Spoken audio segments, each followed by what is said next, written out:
4 years ago, the world was alight with sporting excellence. We called Rio home along with 11,000 and more athletes.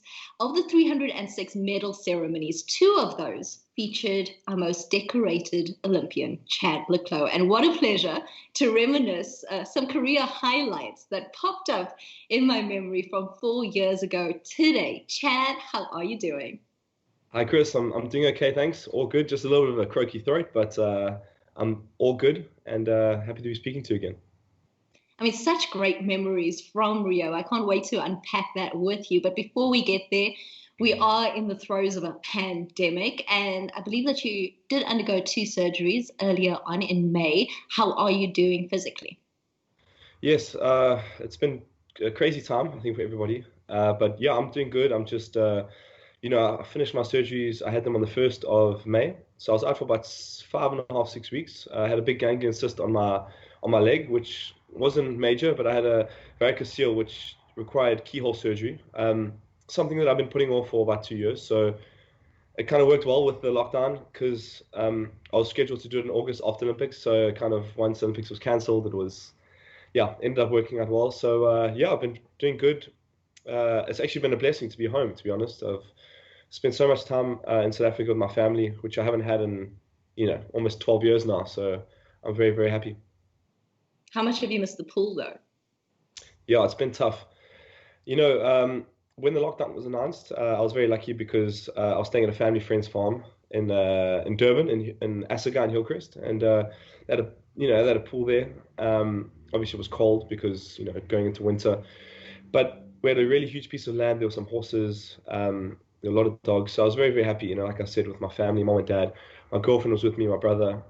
Um, so yeah, in some weird way, this lockdown, as difficult as it has been, um, like I said, I haven't been home for this long since I can remember, since I was even, grade 9 or grade 10. So this has been the first time ever I've been home for so long. So yeah. Yeah, what a blessing. I feel you totally. Now, before we get to Rio, I'd like to get going by talking about when would you start actually dreaming about something like being an Olympic champion?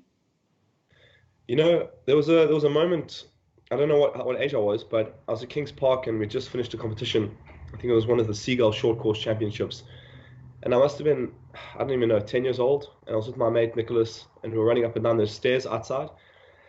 And we were just, I don't know what we were doing, but we were running and playing that game where you got to jump down, two steps, whatever it's called. And he just said to me, and then I said, "Oh, should we go for a swim?" And this was late at night, like 6, 7 p.m. We're having a braai outside there. So the lights were on by the diving boards. And I remember jumping in and just practicing some turns. I was 10 years old. And he's like, "Why are you doing that?" I'm like, "I got to practice for my Olympic final one day." I don't think I've ever told this story, actually. It's because during this lockdown, I've been thinking about a lot of things that's happened in my career. And that's one moment which I remember super clearly now. I was always dreaming about that moment, becoming Olympic champion, going to Olympics firstly. And it all started around right there when I was 10, 11 years old. Wow. So the moment when you make that vision real, can you say some more about that? It's it's hard to describe because if I take you back to 2012, when I made my first team, that was on my birthday, my 20th birthday, in April, and it was a surreal moment because I was the very first event, the 400 medley, against top guy Rion Skuman, who I've been racing for years. I just remember being so nervous for that race. My school, Westfield Boys High, my high school were there, and my primary school. They came with about 300 to 500 boys. They played the drums, Westfield. So I kind of knew I had to go and deliver here, because I'm walking out here. And it was just really nerve-wracking because I prepared my whole life for this, and I knew obviously, without sounding arrogant, I had to qualify. I was in good shape to qualify and obviously go do something at the Olympics. But the first step was qualifying. Once I got my hand on the wall first, me and Rion both qualified. It was just such a sense of relief.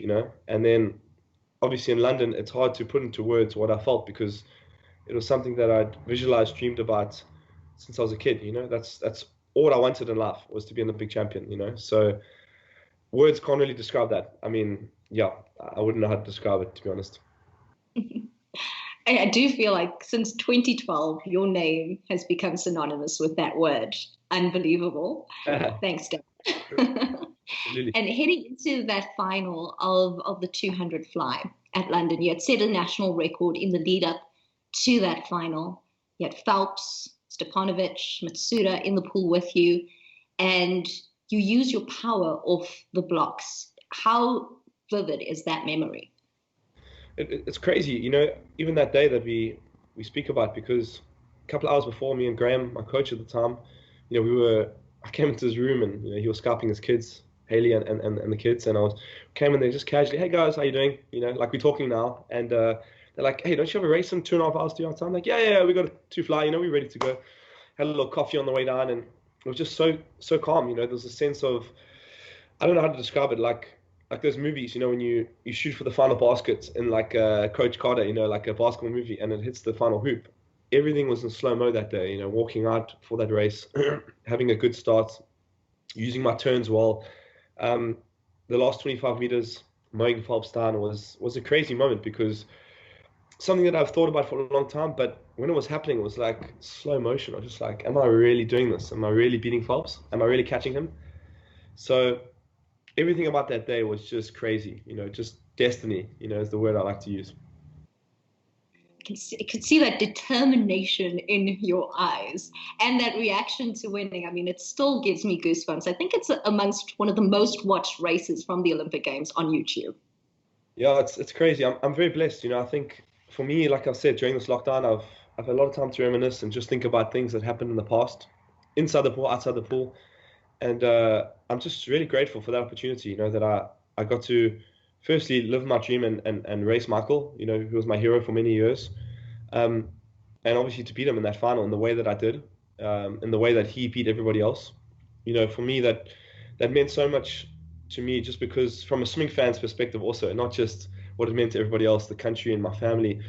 And I'm just grateful for all the support that I've had over the years, with South Africa, and the support I've had going into the last Olympics in Rio, and all these World Championships and Commonwealth Games. So I couldn't have asked for, a better career to date. So thank you to everyone. Well, let's be honest, you make it quite easy. I remember at the time you said that you had dreamt about that moment and it was the greatest moment of your life. So after that ultimate high that you have in London, how does Chandler Clos regroup and set on the next 4 years and those goals? To be honest, Chris, I was a different person in Rio than I was in London, and I was a different person to I was in London to I am now. I feel like after Olympics in 2012, if I'm being totally honest with myself, um, I was the same. I'm still the same person as I was in terms of how my morals are and my ethics are. But after you win Olympics, you get thrown into this. You get pulled in 100 directions: media, um, interviews, sponsors, commitments, and you lose sense of what kind of got you there. So to be very honest with you, did I lose my way a little bit in 2012, 2013? Absolutely. Um, that didn't change my approach to swimming. I always wanted to win. I was always fiercely determined in everything I did. But the training absolutely wasn't there. I had a couple of injuries after the Olympics, and they call it post-Olympic depression, where you wake up in the morning and nothing quite fulfills that high that you had after winning the gold medal. So I know Cameron's spoken about it before, and I feel like it was a weird time for me, because I was kind of training, going through the motions. And of course, I was prepared in Rio. I was by the time I got to Rio, I was prepared. But it was a different vibe, because I'd gone from being the hunted to the hunted, no, the opposite way around. You know what I mean?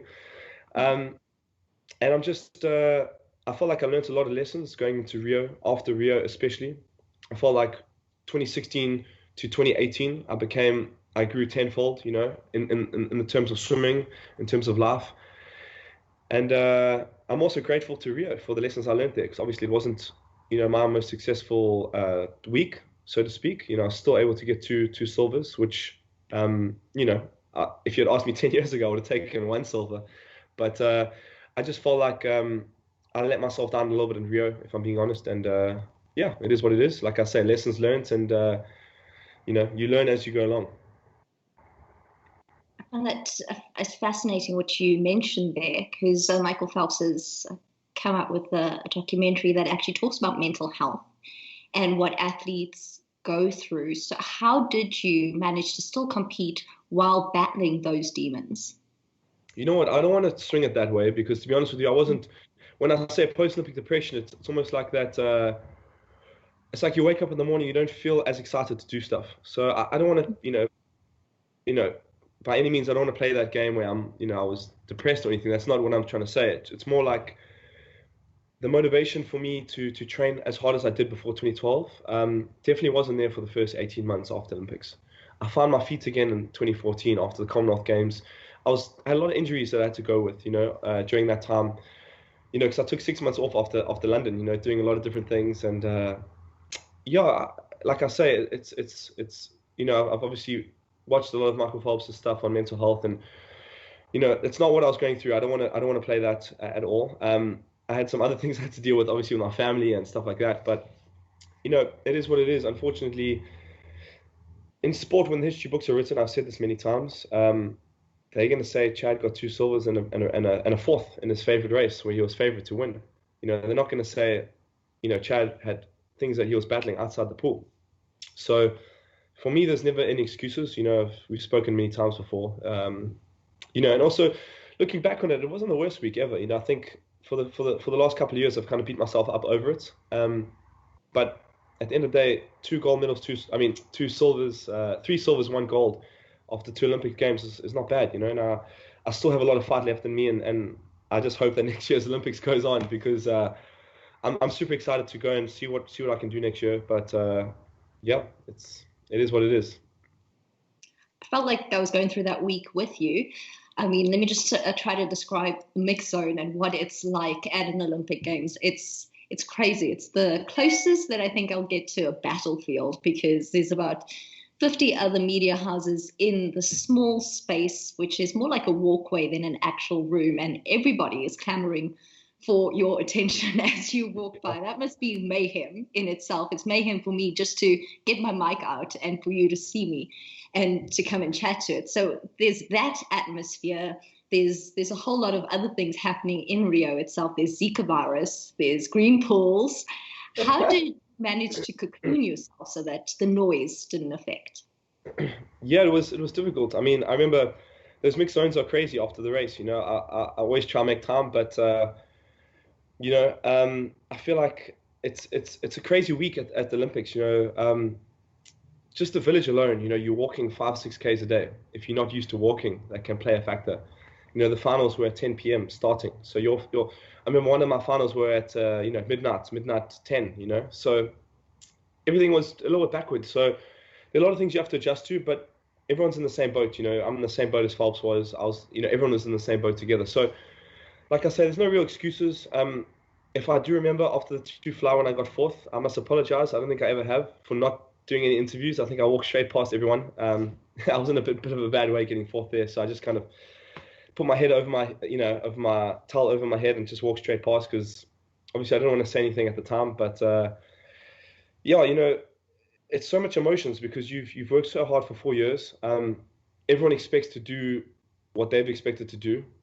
I think in Rio, for me, I expected a gold medal at least. If I'm being honest, I thought I'd come away with two gold medals or even more. But I think at the Olympics, you got to learn that you're amongst the cream of the crop, the best ever, and you can't take anything for granted. So like I say, I learned a lot of lessons in Rio. I'm very grateful to Rio. It's almost like that bad girlfriend or boyfriend that you had, that relationship that you had to go with. Like I said, a lot of lessons learned from that, and again, it wasn't the worst week of my life, but if I could go back, I'd love to have gone back and done it again. Okay, let's go before you're actually competing and you're heading to Rio. So let's talk levels of excitement, anticipation, and fitness. I think fitness, 10 out of 10. Anticipation, always a 10 out of 10. Headspace, I mean, I'd say it's always a 10 out of 10. Maybe underlying factors with my parents, not making any excuses, maybe played a small role in where my head was at. But I was looking forward to Olympics. I was in great shape. I was super motivated, super excited. Yeah, there was a few things outside the pool which I don't really want to talk about because again, it comes across weak. I feel like people, especially after losing, come out and they say stuff. I've many, watching TV all the time, seeing that, and it takes away from the sting of it. So for me, I prefer to just say the week was it is what it was. Like I say, things could have maybe gone better outside the pool, but as far as inside of the pool, I was prepared. I wasn't nervous. I wasn't blown away by the occasion. There was no psychological problems for me. Yeah, I don't know what else to say about that. It is what it is. You mentioned family. I know that family is so important to you, but the 3 months leading up to Rio, you hadn't seen your family. That must have been some reunion at the village.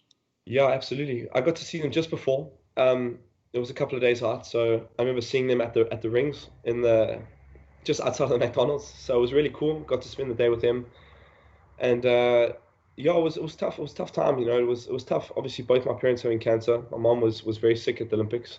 We didn't know if she was going to make it to the Olympics, let alone be there. So it was a tough time. But I think having them there was amazing because, like, I think it just puts life into perspective. Like Olympics is so big and it is my whole life. But at the end of the day, like I said before, if you choose Olympic gold or 5 Olympic gold medals over your family being healthy, I choose my family every day. So right now, during lockdown, during the 2016 Olympic Games, I put everything into perspective. My family are happy and they're healthy right now. We have an amazing, what is it, niece? My sister, made it at the Olympics. I'm saying this wrong. Baby Rio, so my gold medal came 9 months after Olympics. So for me, I'm very blessed. I have a very amazing family, and I wouldn't change anything. I wouldn't change anything that happened that week. And excuse me. And family is hugely important to me. They've always been there from the start. They've been supporting me, and I don't just swim for myself. I don't just swim for the country. I don't just swim for the flag. I swim for my family. I swim for my family name. You must understand when we have Christmas time in my house, we have 90, 100 people come up to my little place in Pinetown, just off Durban family. So my family is huge across the country in Mauritius, a couple overseas. I have a huge, huge family and huge following. I mean, for example, when I lose any race, if I lose a little World Cup or a little ISL race or anything, not to say they're little, sorry, I shouldn't say it like that, but when I lose a national title, my family are calling my dad. Hey, what's wrong, Dad? Is the coach lost his plot? Is he burnt out? Is he tired? What happened? Is he fighting with his girlfriend? So my family are super supportive. Like sometimes I broke the world record in the short course championships in 2018, and I got second. I broke my own world record and I got second by 2/100ths of a second. Three, four of my aunts called, say, Dad, is Chad okay? What happened to him? Did he have a bad swim? And they're like, come on, guys, he broke the world record. Like it's that's just how my family are. They're just super supportive. They want me to win. They want me to be the best, and I'm just very lucky to have that side. It's so wonderful to have such support. I'm so glad that you do have it. Like you say, there's so many other influences when you are at the top of your game that you get exposed to. So that grounding must be invaluable. Now on the weekend, I hope that you reminisced that 200 free. You were Yeah. swimming in lane one and you had such a fast start. You were well ahead of world record pace after 50 meters and you were still leading at the final turn. What do you remember of that free? That free was unbelievable. One of the best races of my career, absolutely. I think, to be honest, I must give Graham some credit. After the semi-finals, because I had the turn of fly final the next day and the same within 40 minutes after the race. So after qualifying, seventh, he could see that I was going to be like, hey, should we talk about this? See what's going to be. He walked in and he was like, come, Chatty, we're going to win this tomorrow night. Let's go, boy, let's go. And I didn't have the heart to tell him, hey, maybe we should not scratch it, but maybe we should think about another tactic. And he was like, no, no, no, we're going to go for it. We're going to go out hard. We're going to lead the race. We're going to win it. And after that race, after that semi, sorry, the night before the race, I was like, I have to just go for it. So we went for that tactic. We just took it out as hard as we could. We knew that we had the speed on everybody else. We were obviously worried about Sun Yang because, well, we knew that he failed a couple of drug tests before. So, not to throw cheese on it, but for me, that was like a gold medal race for me. So even if I got bronze in that race or fourth, the way that I raced that race, I was super proud of myself, and as a team, we really nailed that race. So yeah. Those type of races just give you that confidence that you need on that Olympic stage. Now, knowing what you know from London and what you learned from there, what is an Olympic call room really like? Second time around, can you paint us a picture? Yeah, it's a strange place because it's very tense. You know, you walk in there and you feel the energy of everybody else. You feel the like the high stakes that you're playing for. You. It's almost like, you know, you watch those $1 million cash games of poker online. I watch a lot of poker, and you can see the tension in their face. You know, when they're calling big races. You know, so for me, I don't know how to describe it. You walk into this and it's like a battlefield because you feel the tension that everyone's sitting there and they're super serious. Most people have music in or they're doing what they're doing. I usually enjoy that. You know, I like the psychology of it all. I feel like it's quite a cool place to be because it's what you've trained for. You know, it's that big moment. It's that BMT that you need. You know, to overcome all that. And yeah, I was. It's a dangerous place to be in also because you can also lose your head a bit in there. Yeah, I was enjoying it. I enjoy the moments. I enjoy the big races, to be honest, Chris. I like to race those big Olympic finals, those Commonwealth, those World Championship finals. I live for those moments. So, you know, usually I have my best performances. I usually do my best time in those races. So yeah, hopefully we can have more of those. And are you listening to music as well, or are you just absorbing the energy of the room? No, I'm listening to music. I'm just feeling out. I'm feeling it out. You know, I feel like once I'm in the core room, there's only seven other people. There's going to be one winner. There's going to be one, you know, one silver, one bronze. Unless at 100 flower, we all get silver. But other than that, we all just very tense. And some guys can stay relaxed. You know, I've seen a lot of really relaxed people in there. I mean, I remember Ryan Lochte. Man, that guy was relaxed. His costume wasn't even tied as we're walking out for the race. And I'm just like, dude, this is Olympic final. Like, come on, man. Um, so you see some serious guys, some relaxed guys. I like to keep myself in between, not too serious, not too relaxed. And yeah, just manage yourself. You've done all the hard work. There's nothing that you can do that's going to change. You can only get worse from that moment, you know? So, yeah. Okay, so it's Rio today, 4 years ago. And for us, it's actually the final night at the pool because your event is like the final event that we're looking forward to, the final of the 100 fly. You're in lane 5. You take your jacket off and you're on the starting block. Take us through the rest of it. Oof. When I'm standing on the block, I'm just super excited because you know, again, I thought I was going to win that race. So I knew it was going to be tight because Michael was in lane 2. So I wasn't going to see him from that side. I had obviously Laszlo in lane 6 next to me. And I had, well, at that time, I didn't realize Joseph was going to win, to be honest, the Singaporean Joseph Schooling. So I thought I had him covered, to be honest with you. I was more worried about Michael and everyone else. So when I dived in, you know, had a decent start, and Schooling just took off that first 50. He was just like zero point 0.8 ahead at 25, and I'm like, wow, okay, he's gonna die this last 25. So I'm just stay as quick as I can, you know, on his hip. Came off the wall, kind of had a look around underwater. I knew that I had a lot of ground to make up, and you know, unfortunately, he never died. We just stayed the same. So yeah, I was fighting for, I guess, the minor medals at that stage with 20 meters to go. I kind of just put my head down, hoping that I could get a touch. And yeah, I was just surprised to get the silver there, to be honest, because you know, when I put my head down, I thought maybe I could catch him, you know, because obviously your eyes are closed, you put your head down, and I thought with a miracle maybe I could get a win here, but you know, realistically, I knew in my mind that he was so far ahead. So when I saw the silver, I was happy with it, I guess. And then when I saw the triple silver, I was like, oh my goodness. I think I always make the joke that Omega, you know, they saw that I was having a bad week. So they're like, oh, shame, we'll give Chad a silver there. He actually came fourth there. We'll throw him in there. But yeah, it was an amazing moment because obviously it was Phelps's last race, and for me and him to go, you know, he wins one, I win one, and then to tie on the last one was pretty cool, you know.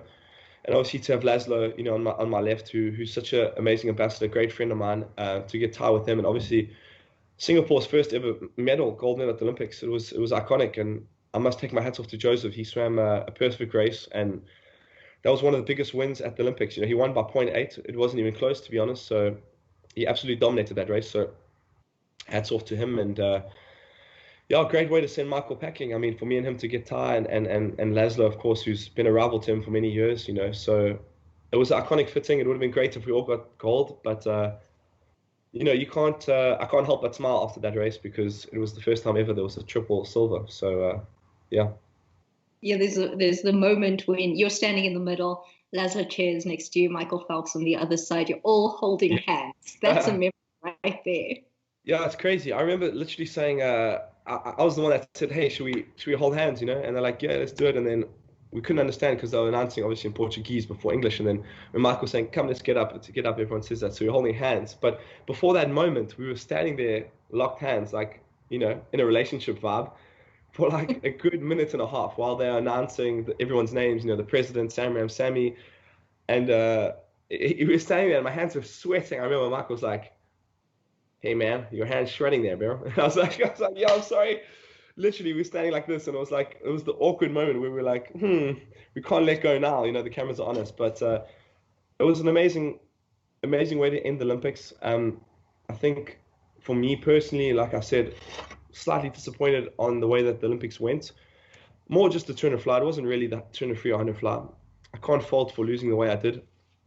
But yeah, just after that race, like I say, you can't help but smile, after that three-race silver. But in the end, it wasn't something that I was necessarily over the moon about, those two silvers at the time. But yeah, like I say, everything happens for a reason, and I feel like I learned a lot of lessons from that week, or from that two fly, should I say? I shouldn't really say the week, it's just that two fly, to be honest. They do say that you sometimes learn more from when things don't go your way, and then when it does.